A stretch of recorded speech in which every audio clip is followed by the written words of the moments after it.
On se place ici dans un espace vectoriel de dimension finie petit n et on considère deux symétries de E, F et G qui en plus vérifient cette relation-là. En notant alors grand F, le noyau de petit f moins identité, et grand G, le noyau de petit f plus identité, on nous demande de montrer que G de grand F est grand G et que G de grand G est grand F. Montrer cette inclusion-là, c'est montrer que quand x appartient à grand F, c'est-à-dire quand f de x égale x, alors G de x appartient à grand G, c'est-à-dire f de g de x égale moins g de x.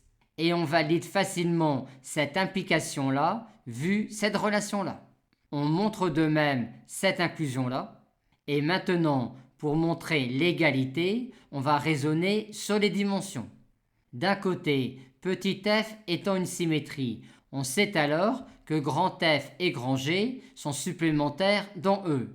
On a donc n qui est la dimension de E qui est égale à la somme de la dimension de grand F et de la dimension de grand G. Mais G étant une symétrie, G est en particulier un automorphisme de E, par conséquent, l'image de grand F par G a même dimension que grand F, et de même pour l'image de grand G par petit g. On a donc également cette égalité-là.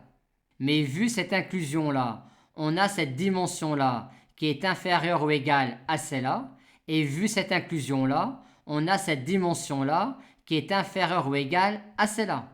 Mais comme la somme de ces deux entiers-là est égale à la somme de ces deux entiers-là, on a obligatoirement que ces deux dimensions-là sont égales, et de même pour ces deux-là.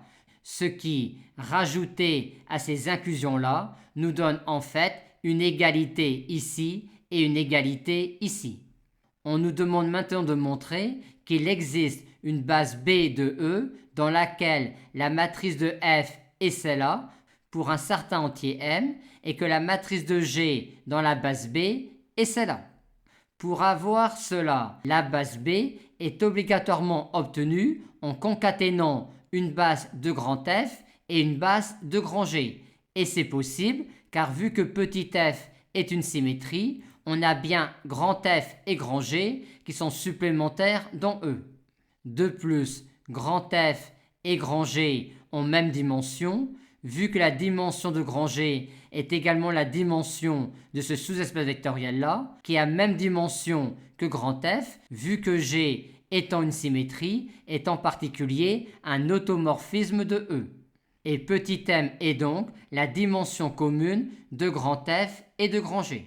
Et on peut dire que m est non nul, car si m était nul, on aurait la dimension de E qui est égale à 2m qui serait également nulle, et ce n'est pas le cas. Maintenant, quand on prend une base de E quelconque adaptée à cette décomposition-là, la matrice de F dans cette base-là sera bien celle-là. Mais peut-être faut-il prendre une base particulière de grand F et ou de grand G pour que la matrice de G dans cette base-là soit celle-là.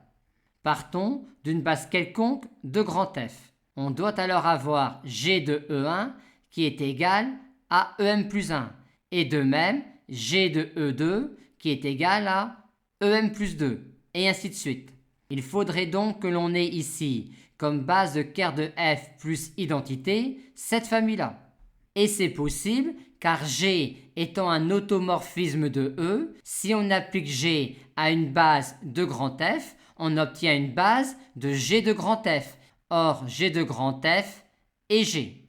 Aussi, si on prend pour base B la concaténation de cette base-là de grand F et de cette base-là de grand G, la matrice de petit f dans grand B sera bien celle-là, et celle de G dans grand B sera également celle-là, vu que G de E1 égale G de E1, et que G carré de E1 est égal à E1, vu que G est une symétrie.